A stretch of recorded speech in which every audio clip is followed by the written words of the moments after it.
దాంట్లో మనకి మంగళ అక్షతల్ని పసుపు కలిపినటువంటి బియ్యాన్ని మనకి ఇచ్చారు. వాటిని ఆ ప్యాక్ నుంచి బయటికి తీసి ఉంచండి. 4 సార్లు సమర్పించడానికి వీలుగా వాటిని అలా భాగం చేయండి. 4 సార్లు మనం సమర్పిస్తాం. అమ్మ స్వామి కూడా అర్చక శ్రీముఖేన వారు ఆ మంగళ అక్షతల్ని స్వీకరిస్తారు. ప్రజా సమృద్ధి కలగాలి, అలానే సంపదలు బాగా కలగాలి, యజ్ఞ యాగాదులు బాగా జరగాలి, పశు సమృద్ధి బాగా జరగాలి అని ఈ 4టిని కోరుకుంటూ మంగళ అక్షతల్ని స్వీకరిస్తారు. ఆ దంపతులుగా కూర్చున్న వారు స్త్రీలు చేతిలోకి కొన్ని, అలానే పురుషుల చేతిలో కొన్ని తీసుకోండి.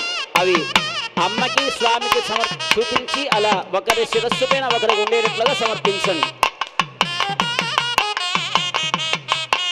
భక్తులంతా కూడా తాళంతో కలిపి చక్కగా చేతులు పైకెత్తి తాళం వేసి మనం స్వామి యొక్క ఈ కార్యక్రమాన్ని సేవిద్దాం. గోవింద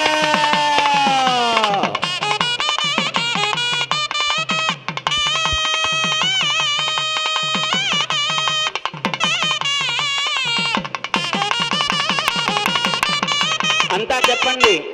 ఓం ప్రజామే కామః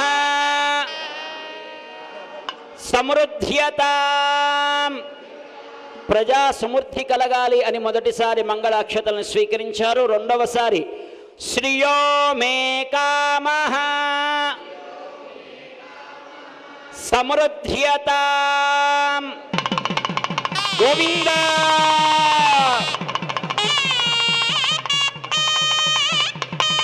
మూడవసారి యజ్ఞో మే కామః సమృద్ధ్యతాం. గోవింద గోల్గోడారంగనాథ భగవానికి జై. 3 మార్లు మంత్రపూర్వకంగా మంగళాక్షతల్ని స్వీకరించారు.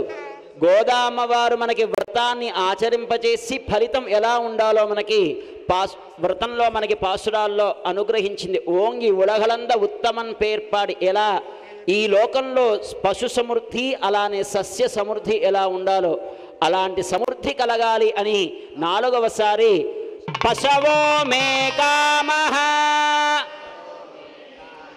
సమృద్ధ్యతాం. గోవింద రంగమన్నార్ భగవానికి జై.